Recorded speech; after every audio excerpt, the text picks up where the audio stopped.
Somaliya 20 maalmood ee la soo dhaafay waxaa bilaabatay doorashooyinka xubnaha aqalka sare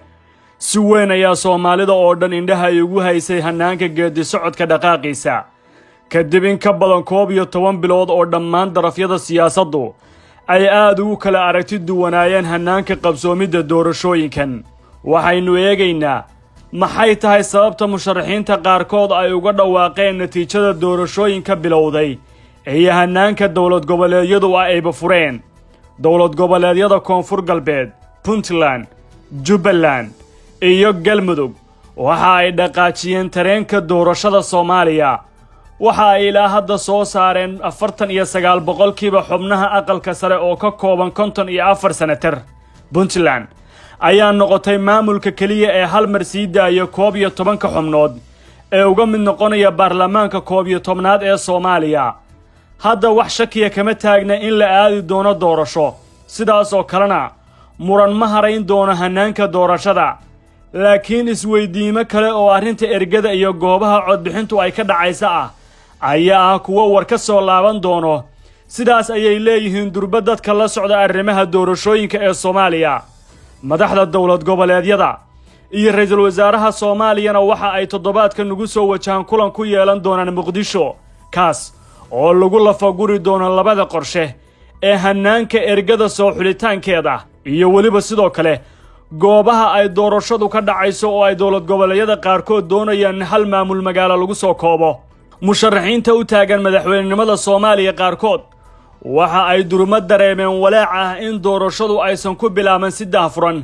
gaar ahaan hanaanka bilowga aqalka sare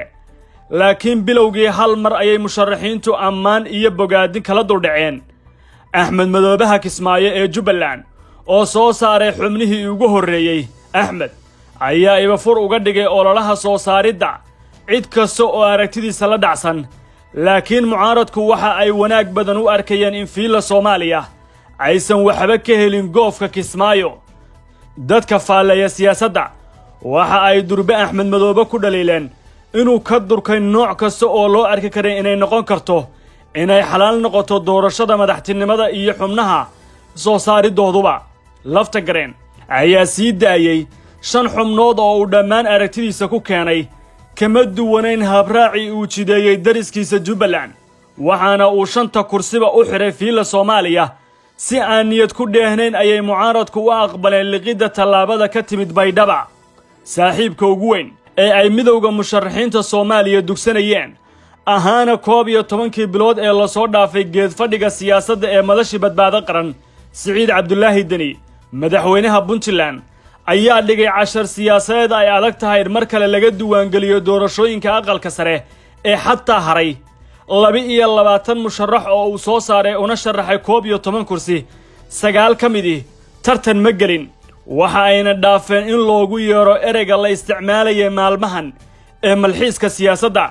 qaarkood xataa ma geynin taariikh nololeedkooda lacagta isduwaangelintana hal xisaabeed bangi ayaa laga diray 12 senatarna waxa ay noqdeen xulashada madaxweyne Deni oo aan dookh labaad iyo saddexaad midna lahayn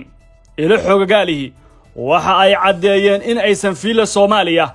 waxba walaaca u arkin arrinta uu ku dhaqaaqay Siciid Deni maadaama hore ay ugala dhaxeeyeen dagaal siyaasadeed aysan waqti gelin inay ka hesho codadka xildhibaanada labada gole Puntland taas bedelkeeda madasha midowgu waxay u arkaysay in Siciid Deni samayn doono wax la mid ah sida Axmed Cabdi Kaariye oo dhammaan darafyada ugu yaraan qanciya una sii daaya min hal xumin laakiin taasi kama dhicin garowe musharaxiinta qaarkood waxa ay si cad u dureen hanaanka geedi socodka doorashooyinka waqtigan durba walaacooda ma qarsan gaar ahaan Cabdiraxmaan Cabdishakuur Warsame iyo Daahir Maxamuud Geelle labaduba waxa ay muujiyeen in kursiga oo la isku cabiro aan laga dhaxlin natiijada guusha taas bedelkeedan loo baahan yahay daahfurnaan laakiin dowlad goboleedna lagama sugayo hanaanka daahfurnaanta marka laga reebo Cali Guudlaawe Hirshabeelle iyo Axmed Cabdi Kaariye Qoorqoor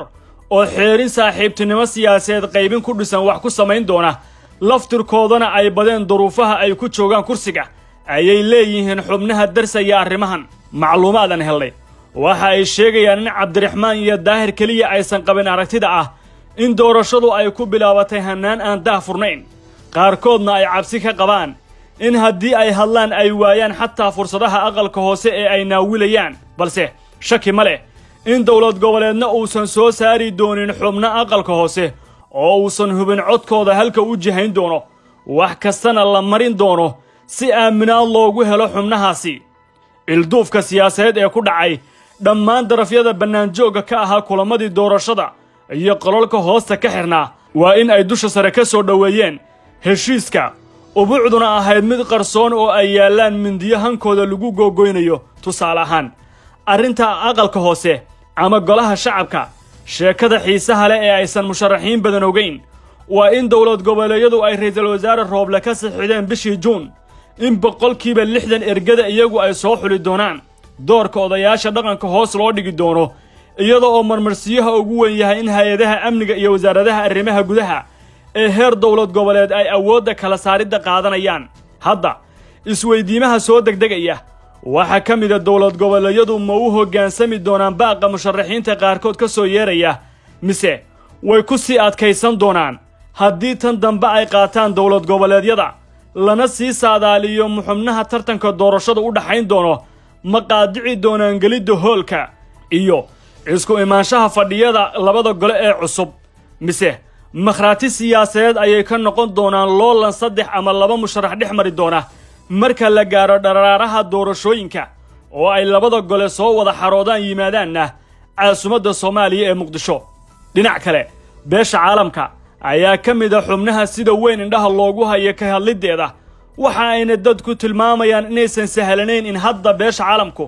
ay ka hadasho gabi ahaanba hanaanka socodka doorashooyinka maadaama ay wali si weyn isaga dhowrayaan